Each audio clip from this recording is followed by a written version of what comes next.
Hi hello friends, எல்லாருக்கும் வணக்கம். நான் உங்கள் Jyothi and welcome back to my channel சில்லுன்னு ஒரு டாக். ஃப்ரெண்ட்ஸ், இன்றைக்கான வீடியோவில் நான் உங்கள் கூட ஷேர் பண்ண போகிறது 2 ஹை போனிடெயில் ஹேர் ஸ்டைல்ஸ் தான். நார்மலாக எல்லோரும் ஈஸியாக போட்டு போகிற ஹேர் ஸ்டைல் போனிடெயில் தான். பட் போனிடெயிலில் நம்ம இறுக்கமாக டைட்டாக இல்லைன்னா கொஞ்சம் பஃபியாக போடுவோம். பட் கொஞ்சம் டிஃப்ரெண்ட்டாக போட்டால் நல்லாயிருக்கும். சேம் ஹேர் ஸ்டைல் நிறைய பேருக்கு போனிடெயில் மட்டுமே டோட்டல் ஹேர் ஸ்டைலாக எவ்ரிடே ஹேர் ஸ்டைலாக இருக்கும். ஸோ அவங்களுக்கு இந்த வீடியோ கண்டிப்பாக யூஸ்ஃபுல்லாக இருக்கும். இப்போ இவங்களோட ஹேருக்கு அவங்க நல்லா ஹேர் வாஷ் பண்ணிட்டாங்க. அதுக்கப்புறமா ஒரு 2 சொட்டு மட்டும் கோகோனட் ஆயில் வச்சுருக்கேன். பாருங்கள், பார்க்குறதுக்கு நல்லா ஷைனிங்காக இருக்குது. அதுக்கப்புறம் நல்லா பஃபியாக சிக்க உடச்சிக்கோங்க. இப்போ வாங்க ஹேர் ஸ்டைல் பார்க்கலாம். ஹேர் ஸ்டைல் நம்பர் 1, நம்ம ஃப்ரண்ட்டில் எப்போதும் எடுப்போம் இல்லையா பஃப் வைக்கிறதுக்கு, அதோட கொஞ்சம் எக்ஸ்ட்ராவாக இப்போ நான் எடுத்துருக்க மாதிரி ஹேர் எடுத்துக்கோங்க.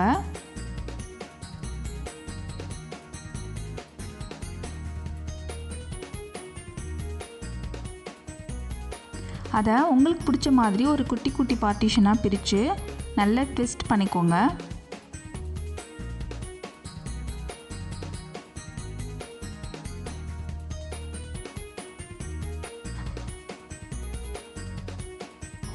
இந்த பார்ட்டிஷனை நீங்கள் ரொம்ப குட்டி குட்டியாக பிரிச்சிட வேணாம். இப்போ நான் பிரிக்கிற அளவுக்கு பிரிச்சிங்கன்னா பார்க்குறதுக்கு அழகாக இருக்கும். நான் பேக் சைடு மட்டும்தான் ட்விஸ்ட் பண்ணுறேன், நல்லா கவனிச்சிக்கோங்க. நான் ஃப்ரண்ட்லேருந்து சேர்த்து நான் ட்விஸ்ட் பண்ணலை. உங்களுக்கு அது மாதிரி பிடிக்கும்னா நீங்கள் அந்த மாதிரி ட்விஸ்ட் பண்ணிக்கலாம். பட் அப்படி பார்க்கும்போது ஃப்ரண்ட்லேருந்து ஒரு போனிடெயில் லுக் இருக்காது, சம்திங் வேறு மாதிரி இருக்கும். ஸோ நான் டோட்டலாக ஒரு ஹை போனிடெயிலே கொஞ்சம் பஃபியாக கொஞ்சம் நியூவாக பண்ணுறதுக்காக தான் நான் இப்படி ட்விஸ்ட் பண்ணுறேன். நான் பேக் சைடு மட்டும் ட்விஸ்ட் பண்ணிக்கிறேன். நீங்கள் ஃப்ரண்ட்லேருந்தே அந்த பார்ட்டிஷனை செப்பரேட் பண்ணி ட்விஸ்ட் பண்ணுறதா இருந்தால் கூட பண்ணிக்கலாம், அதுவும் நல்லா தான் இருக்கும்.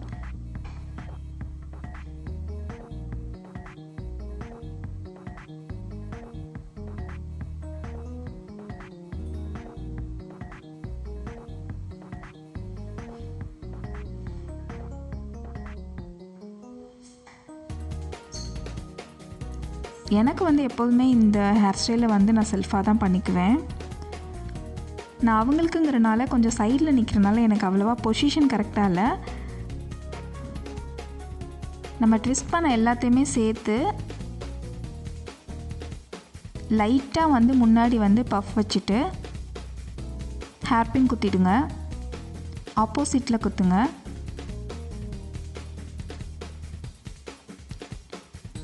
உங்களுக்கு தெரியணுங்கிறதுக்காக நான் கொஞ்சம் தள்ளி தள்ளி குத்துறேன். நீங்கள் நல்லா சேர்த்து டைட்டாக குத்திக்கோங்க.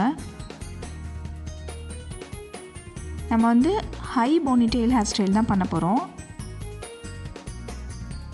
ஸோ நம்மளோட போனிடெயிலை அந்த ஹேர்பின் டிஸ்டர்ப் பண்ணக்கூடாது, அந்தளவுக்கு நீங்கள் குத்திக்கோங்க. குத்துனதுக்கப்புறமா நம்மளோட ட்விஸ்ட்டை அட்ஜஸ்ட் பண்ணிக்கோங்க. அதுக்கப்புறமா 2 சைட்லேயும் இருக்க பேலன்ஸ் முடியை ரேண்டமாக எடுத்துக்கோங்க. ஃப்ரண்ட்டில் மட்டும் எடுத்துக்கோங்க போதும்.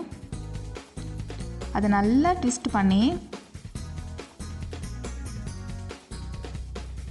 இந்த ட்விஸ்ட் ஃப்ரண்ட்லேருந்து நம்ம சென்டரில் குத்துற வரைக்கும் இருக்கணும். கொஞ்சம் பெரிய பார்ட்டிஷனாக இருந்தால் தான் பார்க்குறதுக்கு நல்லாயிருக்கும். இது நீங்கள் ஒரே பார்ட்டிஷனாக எடுத்தாலும் நல்லாயிருக்கும், இல்லை 2ஆக எடுத்தாலும் நல்லாயிருக்கும். 2ஆக எடுக்கிறத விட 1ஆக எடுத்தால் இன்னும் கொஞ்சம் நியூவாக நல்லாயிருக்கும். ஸோ நம்ம ஹேர்பின் போட்டோம் இல்லையா, அதுக்கு மேலே இந்த ட்விஸ்ட் 2ஐயும் சேர்த்து வச்சு ஒரு ஹேர்பின் போட்டுருங்க.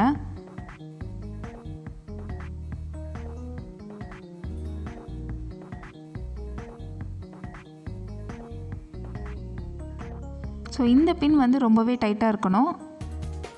அப்போ தான் ஹேர் ஸ்டைல் ஃபிட்டாக இருக்கும்.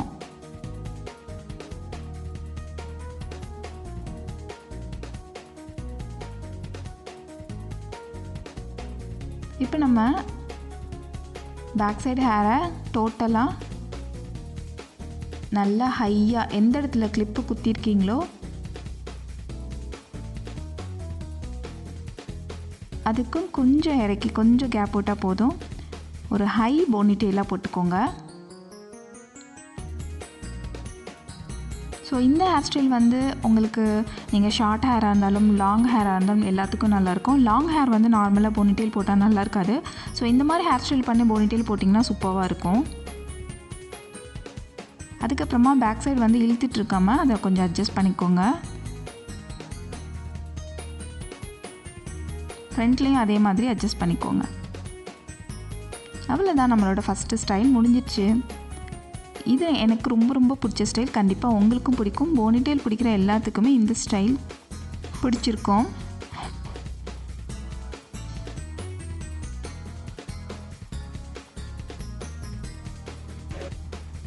Style number 2. ஸ்டைல் நம்பர் 2 ரொம்ப ரொம்ப சிம்பிளான ஒரு போனிடெயில் ஹேர் ஸ்டைல் தான். டெய்லி வியருக்கு நம்ம ஈஸியாக வியர் பண்ணிட்டு போகிற மாதிரி தான். சட்டுன்னு பண்ணிடலாம் இந்த ஹேர் ஸ்டைலில். நம்ம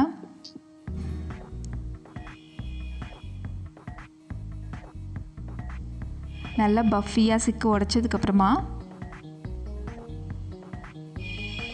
உங்கள் ஹேரை நல்லா லூஸாக நான் எடுக்கிற மாதிரி எடுத்து ட்விஸ்ட் பண்ணிக்கோங்க. நான் எப்படி பண்ணுறேன்னு பார்த்துக்கோங்க. சும்மா நல்லா ஹேரை வந்து இறுக்கமாக போனிடெயில் போட்ட மாதிரி இல்லாமல் கொஞ்சம் பஃபியாக இந்த மாதிரி பண்ணுறேன். இது மாதிரி பண்ணும்போது லேயராக தெரியும். போனிடெயில் பார்க்குறதுக்கு அழகாக இருக்கும். ரொம்ப ரொம்ப சிம்பிளான ஹேர் ஸ்டைல் இது, ஆனால் பார்க்க ரொம்பவே அழகாக இருக்கும். நம்ம இறுக்கமாக போடுறத விட இந்த மாதிரி லேயராக இந்த மாதிரி சும்மா நம்ம கையிலையே இந்த மாதிரி ட்விஸ்ட் பண்ணி போட்டோன்னா லேயராக தெரியும் போனிடெயில். டோட்டலாக நம்ம லேயராக போனிடெயிலுக்குள்ளே இருக்கிற மாதிரி இருக்கும். ரொம்பவே அழகாக இருக்கும்.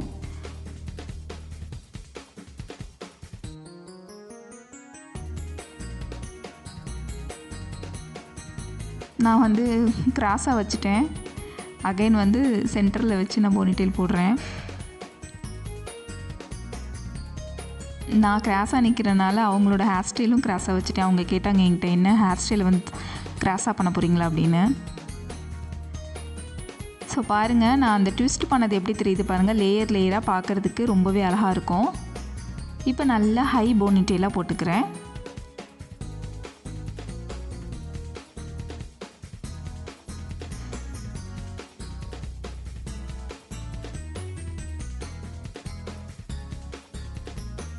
போட்டதுக்கப்புறமா எப்போதும் போல் போனிடெயிலை அட்ஜஸ்ட் பண்ணிக்கோங்க. இது எல்லாத்துக்குமே தெரிஞ்சிருக்கும். போனிடெயில் போடுற எல்லாத்துக்குமே தெரிஞ்சிருக்கும். தெரியாதவங்களுக்கு தெரிஞ்சுக்கோங்க. நம்ம பேக் சைடு இழுத்து ஒரு ஹை போனிடெயிலோ இல்லை ஹேர் பண்ணோ இல்லை இழுத்து ஏதாவது ஒரு ஹேர் ஸ்டைல் போட்டோன்னா ஃப்ரண்ட்டில் வந்து ஃபேஸ் வந்து அவ்வளோவா நல்லா இருக்காது. பின்னாடியே ரொம்ப அப்படியே இழுத்து வச்ச மாதிரி இருக்கும். ஸோ வந்து இந்த மாதிரி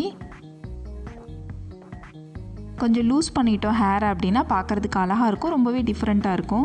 அவ்வளோதான். இப்போ நல்லா நம்ம லூஸ் பண்ணிட்டதுக்கப்புறமா சைடில் குட்டியாக ஹேர் எடுத்துக்கோங்க. நான் அவங்களோட ஹேருக்கு எதுவுமே பண்ணலை, கோகோனட் ஆயில் மட்டும்தான் போட்டிருக்கேன். அவங்களோட ஹேர் பாருங்கள் எவ்வளோ ஷைனிங்காக நல்லா இருக்குது அப்படின்னு. இப்போ நான் அவங்க ஃபேஸ்க்கு ஏற்ற மாதிரி போனிடெயிலை அட்ஜஸ்ட் பண்ணிட்டேன். ஹை போனிடெயில் எப்படி போடணும் அப்படிங்கிறது உங்களுக்கு தெரிஞ்சிருக்குன்னு நினைக்கிறேன். தெரியாதவங்க தெரிஞ்சுக்கோங்க. நம்மளோட காதோட எண்டு இருக்கு இல்லையா, அதை பேக் சைடு வச்சிங்கன்னா சீப்பு வச்சு சென்டரில் ஒரு ஹை பார்ட் கிடைக்கும் நம்மளுக்கு. அந்த இடத்துல தான் நம்ம போனிடெயில் போடணும். எல்லாத்துக்கும் வேறு மாதிரி இருக்கும். ஸோ நம்மளோட மேலே ஏறி இறங்கும்ல, கரெக்டாக அந்த இறங்குற எண்டில் தான் நம்ம வந்து அந்த போனிடெயிலை போடணும். அப்போ தான் பார்க்க அழகாக இருக்கும். ஓகே, நம்ம இப்போ இங்கே வந்துடலாம். நம்மளோட போனிடெயிலில் சைடில் ஒரு சின்ன லேயர் மாதிரி எடுத்து நம்ம பேண்டு போட்டிருக்கோம் இல்லையா, அங்கே வந்து ஒரு சர்க்கிள் மாதிரி நான் சுற்றிக்கிட்டேன். ரிங்கு மாதிரி நல்லா சுற்றிக்கோங்க டைட்டாக. சுற்றிட்டு அடியில் அது முடிகிற இடத்துலையே பின் வந்து டைட்டாக போட்டுருங்க. கொஞ்சம் கீழே இறக்கிலாம் போடக்கூடாது. கரெக்டாக அந்த இடத்துலையே போடணும். அப்போ தான் பார்க்க நல்லாயிருக்கும். இந்த ஹேர் ஸ்டைல் வந்து எல்லாத்துக்குமே ரொம்ப பிடிக்கும். இது ரொம்ப ரொம்ப ஈஸியான போனிடெயில் ஹேர் ஸ்டைல் கூட. நம்ம அந்த கீழே கிளிப்பு போட்டிருக்கோம் இல்லையா அடியில், அது போட்டதுக்கப்புறமா மேலே நம்ம சுற்றி இருக்க அந்த ஹேரை வந்து டச் பண்ணிடக்கூடாது. டச் பண்ணோம் அப்படின்னா அது வேறு மாதிரி போயிடும். ஸோ அதை டச் பண்ண வேணாம். அதுவாகவே நார்மலாக இந்த மாதிரி ஆகிடும். பார்க்குறதுக்கு நல்லாயிருக்கும். ஸோ பேண்ட் போட்டால் எப்படி இருக்கும் அப்படின்னா ரொம்ப டைட்டாக இருக்கிற மாதிரி சம்திங் ஏதோ தெரியும். பட் இப்படி இருக்கனால ரொம்ப ஸ்டைலாக பார்க்குறதுக்கு ரொம்ப சூப்பரான ஒரு ஹேர் ஸ்டைலாக தெரியும். ரொம்ப ரொம்ப சிம்பிளான ஹேர் ஸ்டைல் இது. ஓகே ஃப்ரெண்ட்ஸ், நம்மளோட ஹேர் ஸ்டைல் முடிஞ்சிருச்சு. உங்களுக்கு இந்த வீடியோ பிடிச்சிருந்துச்சா மறக்காமல் சில்லுன்னு டாக் சேனலுக்கு சப்ஸ்கிரைப் பண்ணுங்கள், லைக் பண்ணுங்கள், உங்களோட ஃப்ரெண்ட்ஸுக்கும் ஷேர் பண்ணுங்கள், கீழே போய் கமெண்ட் பண்ண மறக்காதீங்க. நான் உங்களை நெக்ஸ்ட் வீடியோவில் மீட் பண்ணுறேன். அது வரைக்கும் டாட்டா, பை பாய், தேங்க்யூ.